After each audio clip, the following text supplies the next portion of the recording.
Through amateur video, the world was getting its first view of the devastation caused by this week's tsunami in Indonesia. The massive wave, triggered by a strong earthquake, flattened houses and left hundreds dead.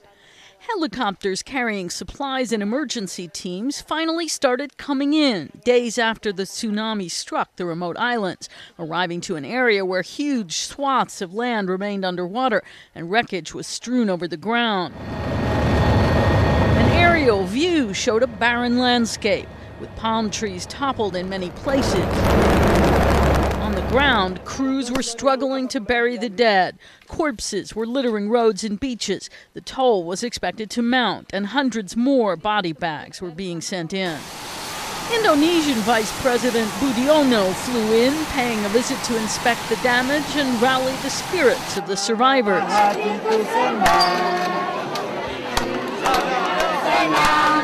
The tsunami, simulated in a U.S. weather agency animation, had come from a quake along the same fault line as the one that generated the monster wave that killed hundreds of thousands of people across the region back in 2004.